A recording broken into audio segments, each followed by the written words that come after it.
Hey, what's going on, you guys? Wanted to do a quick review here of the 2000X Cyborgs of Skeletor. So it dawned on me the other day that Skeletor, while he is kind of a magical wizard sort of a character, he definitely values and respects technology, as you can see from these henchmen of his, how they're all, to some degree or another, cyborgs. And as you can see, some of them, kind of turned out better for them than others, like they look better. Something I really love about this line, though, is how unique each of the characters' sculpts are, like a lot of toy lines. And it's not a bad thing necessarily, but a lot of toy lines tend to have reused body parts. Like, everybody has kind of the same torso or the same arms or the same legs. Every toy line is going to have that to some degree, as this line does to some degree, but a lot of the characters are very unique, you know, sculpture wise. They have unique torsos, unique arms. It's very interesting and cool to me. It's one of the reasons I love this line. So let's start with Trapjaw, and then we'll go from there with the review of the other cyborgs that we've got here from Skeletor. Right, originally Kronos, and then not really a clear reason that we know of why he started modifying his body, but slowly with time, it is something he began to do. He replaced his normal jaw with a metal jaw with, bite force. This character, as you can see, his jaw, hopefully you can see that, but his jaw articulates, which is really fun. It's a spring-loaded jaw. He's got these cool detachable weapons. Right now I've got the gun on his arm. You can switch that off and add the claw. So really fun, really cool sculpt. What I love about what I was just kind of mentioning, how unique this figure's sculpt work is. Like, you can see he's got a lot of body modifications on his chest, some staples going on, some cuts on his arm, a beautiful hand. Let me put his gun back on him there. So while there are definitely pros, and this is maybe a bit of a rant, but there's definitely pros to the figures these days that have like detachable hands, detachable heads, all these different parts. Like, it's cool for sure. I feel like it does come with the con of you just have all these parts that you don't really know how to store right. Maybe one of you can share with me how you organize your unused hand and head pieces from your modern day action figures. But what I like about this particular figure in this line is you can just, all their stuff is just kind of on him. Like, he's got a little hook for his unused arm attachments that you can just store on him so it's not getting lost. So it's just kind of nice to have everything in one place. Turn him around a little bit so you can look at him some more. Really cool arm attachment. I think this line has some of the best He-Man sculpts ever. Like, everybody talks about it all the time, and it's valid. Not a lot of articulation. Like, this figure's no exception. He's in a really cool pose, like, kind of leaning backwards, looking on. It's a cool pose, but it's not something you can ever change, really, which is honestly, for most people, I think fine. I don't hear a ton about toy collectors that get an action figure and then are changing his pose all day, every day. So, like, most people just leave their figures in a stuck pose anyway, but it is a bit of a drawback how it's not as posable as a modern action figure, but I think the sculpt really makes up for it. So something that this line is very famous for is repaints. Tons and tons of repaints. Some of them work better than others. Some of them don't really work as well, but I think Trapjaw is an example of a figure that has an amazing, amazing repaint.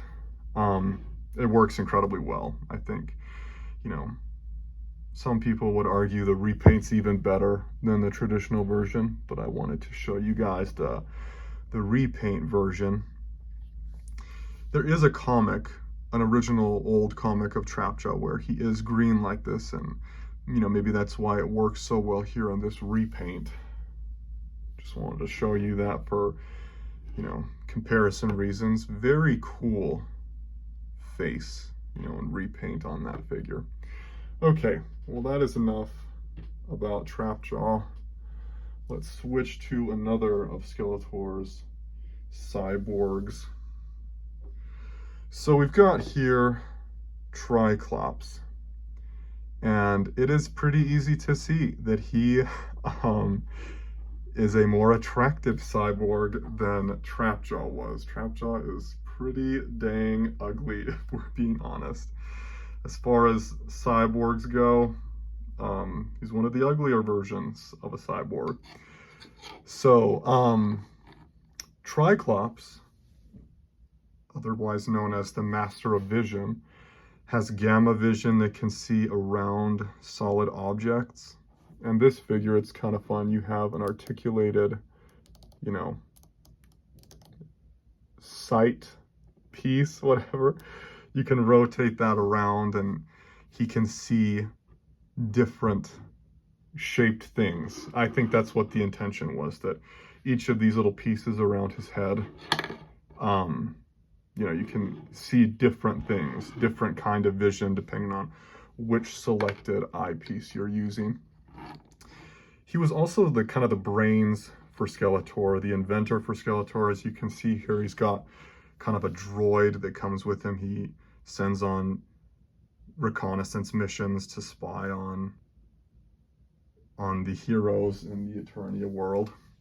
And like I was mentioning before, very unique buck and sculpt on this guy, like a cool, unique pose. I really appreciate how unique and distinctive each of these characters are. Like Skeletor's a little bit shorter than He-Man.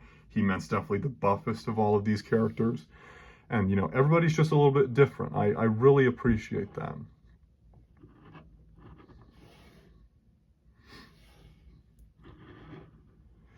This guy kind of has, it reminds me of Gladiator almost, with this Roman style tunic that's going on.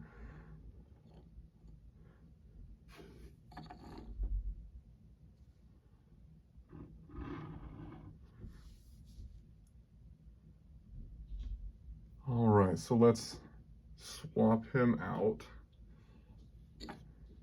and go over.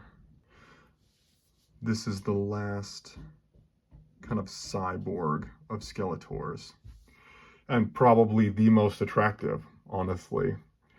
So Faker was supposed to be an exact replica of He-Man, but the process that was used to create him malfunctioned, and we get this kind of warped version of He-Man. Something that I'm looking forward to with the Mondo remakes of these, I've mentioned this before, but Mondo is going to be remaking some of the characters, at least in this line. I'm looking forward to the articulation, of course, like everybody else. I want them to use, you know, the sculpt work from these figures because it's just so beautiful in my opinion. But something I hope they improve, this particular person, I just went on a huge rant about how everybody has such a unique sculpt in this line. This character, you know, is an exact match for He-Man because it is supposed to be a replica of He-Man. But the shield is the same as He-Man's. I'm hoping that they add some kind of an attachment to the shield for the Mondo remake that's coming out to keep it attached to his arm. Because I don't love the way it wants to rock forward all the time. It's okay, but I hope Mondo does something to maybe keep it more attached to his arm. Anyway, a bit of a tangent again. But so this character, magical replica evil robot for He-Man made by Skeletor, obviously something didn't work, so you got this warped version. I wonder if it's kind of a response to what you see sometimes over in Marvel and DC, where you have Bizarro, kind of an evil version of Superman, I don't know if you get that in the Marvel world as much, if any of you guys can think of an example right offhand of an evil version of a hero. But I think probably this is a similar type of idea, hoping to respond to that kind of a concept, but just in the Eternia world.